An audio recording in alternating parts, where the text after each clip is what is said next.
right. So yeah, first off, if I understand correctly, or actually, no, maybe I'll just ask outright. This is your second LP release as a member of Neck Deep. How actively involved were you in the writing process with the 2017 effort? Like, did you have songwriting credits on most of those tracks? Yeah, God, I don't even know the track listing off the top of my head, but yeah, quite a bit. One of the first songs that was written for that album was In Bloom, and it started with Ben and his brother Seb, who had about a minute 10 seconds of this song, and I at the time had written Motion Sickness and Heavy Lies from the album, Mm-hmm. but obviously before they were what they are now. So, and I traveled up to Seb for like a first time, like, let's see how this will go, and write in with these, you know, these guys and see what happens. And we ended up finishing them two songs, and then actually finishing In Bloom. I ended up finishing the rest of that song. So it was quite a hand in it, and I kind of knew that was going to happen. And also, before I was a member of Neck Deep, there was kind of this like intermittent, like not so much a trial, but a more like, can you write? Because the guitarist that I replaced was a key songwriter. He did the majority. So whoever was going to fill this place had to write. So before I was like even confirmed, I was sending demos left, right, and center to kind of go, this is musically where I'm at. So yeah, there was quite a bit, but it was a bit of a strange thing, because to me, Life's Not Out to Get You was such a solid pop punk album, and it was just kind of like, to me, better than so much that was out there, and like as a consistent album goes with like no filler tracks. To me, that was like, that stood and will stand the test of time. So it's kind of a hard thing to be like, oh shit, I've got to now write this follow-up album. And I kind of saw it going musically how this album is, all Distortions, but it wouldn't work, because it was kind of like super prominent pop punk into ADAI wouldn't work. So it's kind of like, how do we bridge this gap? So it was trying to find the balance of keeping pop punk, but kind of also still like branching out and kind of having a bit more of like a rock approach, because that's my, you know, I've got a bit more of the punk and rock side. I do have a lot of pop, but not as strictly pop punk. I mean, to me, there's a bit of a ceiling on how far you can push it, and I think Neck Deep hit that ceiling with Life's Not Out to Get You. So yeah, a fair amount in the writing process, to answer the question, and then again on this album too. Okay. Well then, yeah, I guess if we can delve in a bit more to this one, then I'm just wondering if, well, a couple of things you mentioned there, like first off, having done a full album cycle, maybe gelling a bit more with the band, just how your experiences then in terms of songwriting differed between 2017 and ADAI in this case. But also, if I can add something there, like you mentioned that that Lloyd was integral and like one of the principal songwriters in the band. Have you kind of taken on the majority of that role, or have things kind of evened out a bit and maybe it's slightly more kind of collaborative between the five of you at this point? I would say that it's like on this album, it's me, Ben, and coming up with a lot of the like core ideas. And also we wrote with Josh Halling, who was filling in bass at the time. He's a good friend of all of ours. He used to be our photographer, videographer, and in our touring schedule last year, he did it. So he did like festivals and then Blink. So we were kind of jamming on tour. And when we got back, we went to Seb's and did a bunch of writing there. So I would say that the core songwriters for this album would have been me, Ben, Seb, and then also Josh having to it. But from 2017 to now, the process was really just write as much as possible, because with the Peace and the Panic, they were the first set of songs written and then recorded. We kind of just went, this is what we have, let's make it work.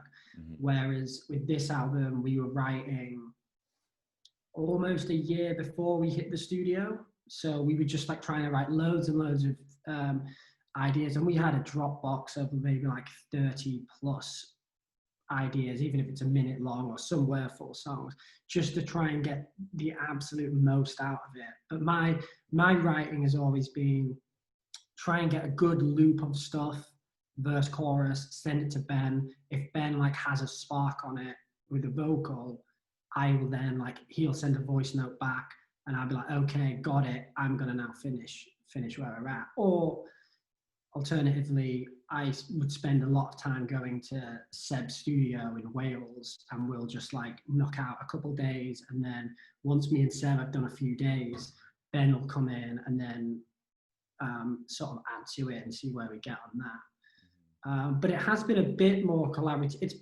I think before me, I think with Lloyd, as far as my knowledge with it goes, was no one was allowed to write. It was kind of like, this is the song, this is how it is, period. And kind of like everyone just turned up, played their parts, you know, as it was. Whereas this, and especially this album, what was going to Mono, such a like prestigious studio, and kind of wanting to do the album that everyone always dreams of, being in like living quarters and kind of like you live at the studio. Everyone was a bit more collaborative in the sense that we're all in a room and people can just quickly bounce off what we're doing. So because everyone was in the room at the time and we would sort of be writing on the fly with certain parts, you know, West or Danny might go, oh, I've got an idea. Can I just, you know, have a guitar for 2 seconds? And they might. So it was a bit more collaborative in that sense, where not in the initial stage of like writing and like forming an idea, but more once there's ideas in progress, everyone kind of had input, which, you know, gave us the album we've got. So it's definitely the most collaborative album that ND has ever done before. Interesting. Yeah, so this one, as has been well publicized, so I won't, you know, trod that same ground, but All Distortions has a fictional story to tell, like, for lack of a better term, a concept album. And I encourage people to check out the concept behind the lyrics and subsequently the music.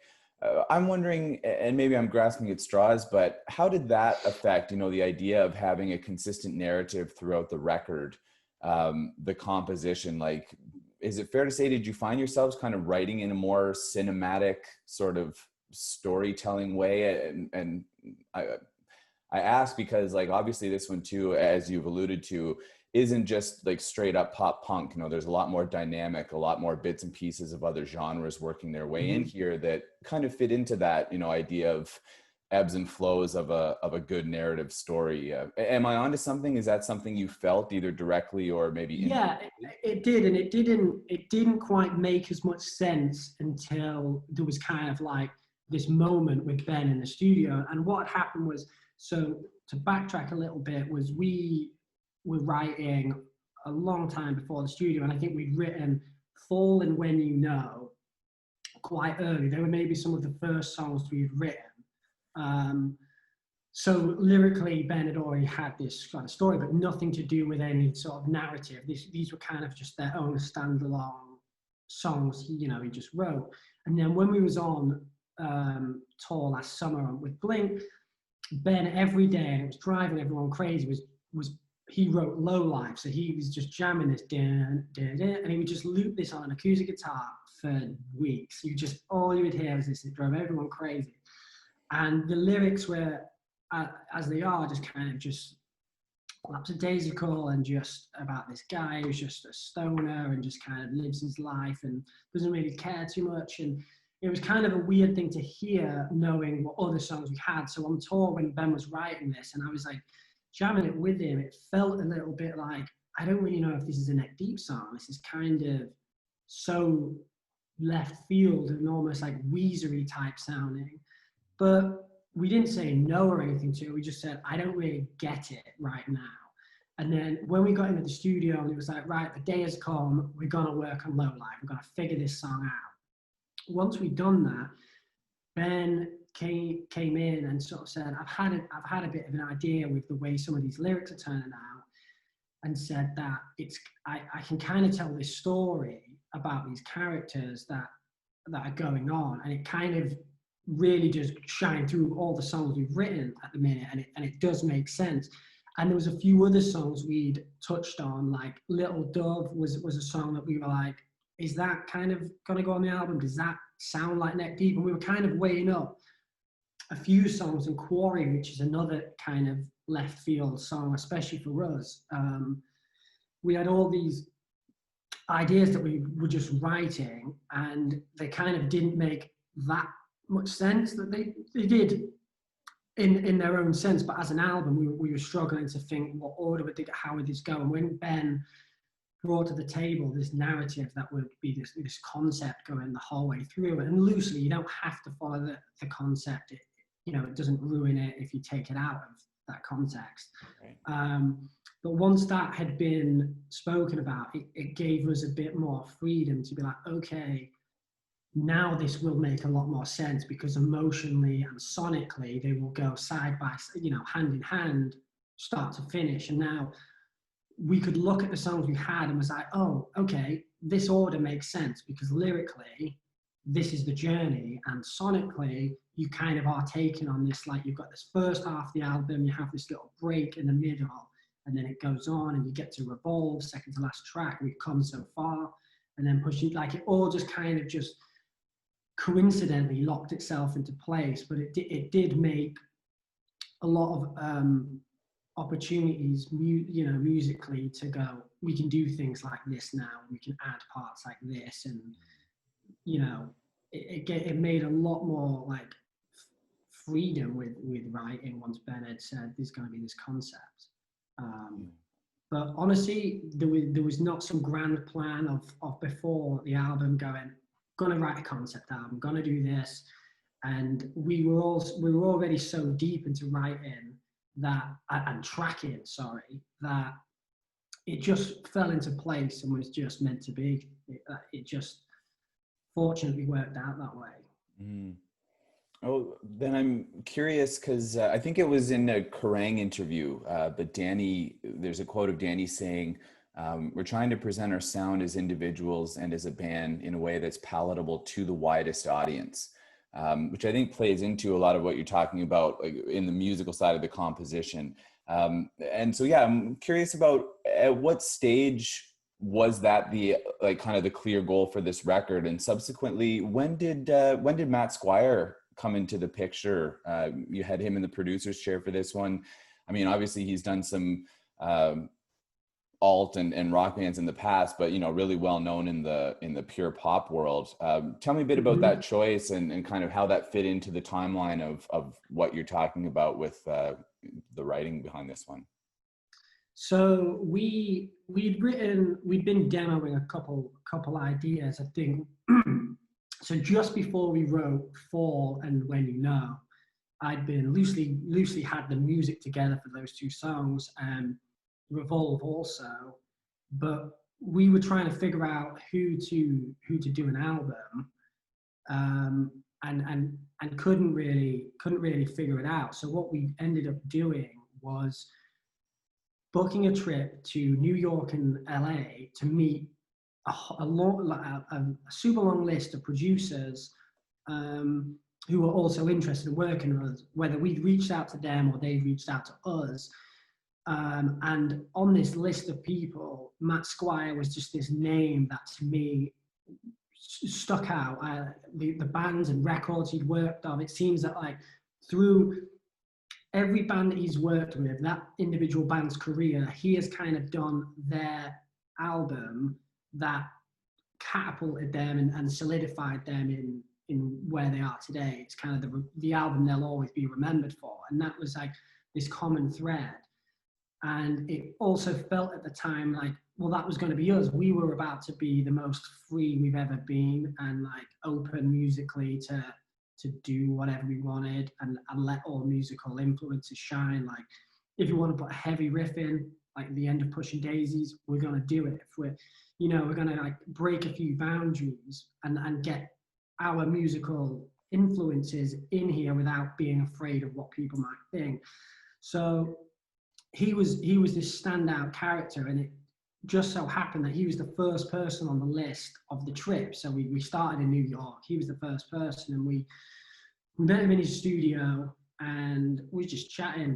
We had like a couple pizzas and just sat there chatting, and we ended up going, oh, do you know what, we're here now, I've got my guitar, let's just start, let's write a song.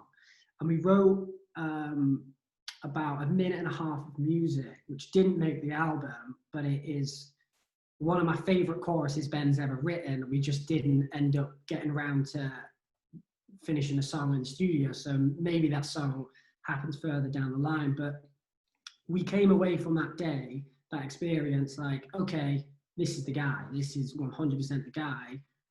We have 10, 15 other people to meet, but this is the guy. We have 3 weeks of traveling around, seeing people, but this is the guy. We should confirm him now. And we ended up meeting a few other people, flew to LA, and we cancelled everything. We cancelled the whole schedule because we were so short on Matt Squire that the only session we did was with Mike Green, who we did the Peace and the Panic with. Right. And it's there where we made She's a God.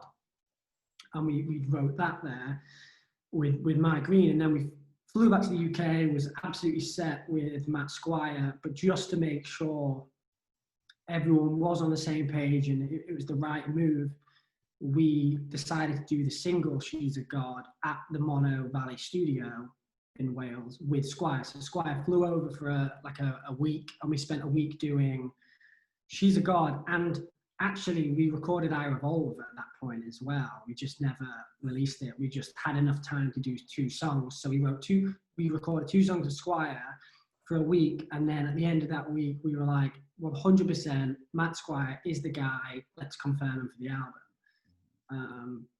So, I mean, from the start, it just always seemed like it was going to be him, and he was just so excited to do it. He loved everything the band had done before, saw where the album could go, and he as well was at a point where he'd done so much pop that he missed, and singles, and he missed doing a body of work. Like, he wanted to be a part of something that is why everyone gets into this, which is like an album that start to finish feels like something. It doesn't feel like 12 singles or 12 tracks written by multiple songwriters and this thing that feels disjointed, or he wanted to make something that like felt like something you listened through and was this wholesome piece. And that's why he took a step back from pop and wanted to get back into this. And that was exactly what we were trying to do on this album, was make something that felt like an album that was intended to be like a start to finish, you know, listen through, not just a bunch of songs placed on an album and thrown out there. Mm. So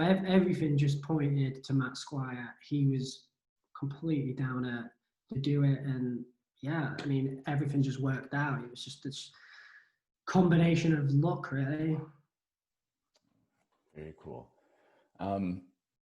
Yeah, I guess I've got one more for you then, and kind of picking up right where you left off there. But yeah, I guess you guys are very well known for having a really energetic and reciprocal live show. I'm curious, like with this record in particular, being that, you know, it's the most kind of sonically expansive to date. When you were in the studio with Matt, like how concerned are you during the album making process with how the material is going to translate to the stage? Like, is it the idea that the album's kind of its own living, breathing entity and like make that what it can be and then figure it out afterwards? Or like, is there kind of that conscious bit in your mind of like, what's this going to be like when we've got a room full of kids in front of us and, you know, wanting to bring the energy, so to speak? This honestly on this album, it was a super conscious thing, just because when we did the Peace and the Panic, we felt so confident about a bunch of songs, and like The Grand Illusion is one of my favorite songs off the Peace and the Panic. And when we played it live, it felt awkward on stage. It felt weird. It felt like the crowd's energy didn't really know how to move. It was kind of this like stop and start song. And we felt like with a few songs from Peace and the Panic that just live didn't quite translate well. And I don't think that had massively been an issue in the past. I think there are songs off Life's Not to Get You Wishful Thinking that we've never played because upon rehearsing them, it just doesn't feel right. But with this album, it was a bit more like, we want to be able to play this album start to finish live. And if it's going to feel weird, then we're not going to be able to do it. And if it's going to feel weird and we're not going to play it live, then does it deserve a place on the album? Because the whole purpose of this album is to be this body of work that we can play it start to finish in order live, and people experience it the same way when listening to it. So we need to ensure that it's not going to feel different and weird live. We need to make sure that the tempo is right and everything. And so we did end up, obviously there's a live room now. We did for a couple things, jam, like put instruments on and just kind of run through it as a band to kind of like feel how it would be playing it, not just sat down in a chair with 2 studio monitors. And that was one we did on low life before we even plugged into the computer to start recording. We all went into the live room and was playing it through and writing on the fly, trying to figure it out to make sure that, yes, this would translate. And yeah, that was something we were conscious of, because I think it's super important for it to be able to connect the same way live.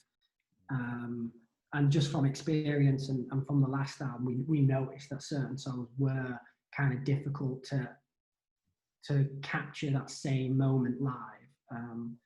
And I do feel confident that all of these will translate live. I mean, the only one we would be yet to figure out how it's going to go live is Quarry, but that I'm kind of excited for the challenge of making that work. Right on.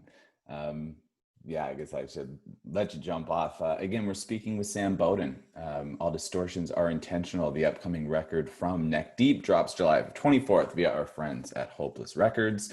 neckdeepuk.com for all things on the band. There are a handful of tracks too from the album that are available now before the full things drop on the 24th. So keep an eye. Sam, thanks a ton. It was really cool getting to chat with you about this. And you too. Appreciate your time. Of course. And we'll be back.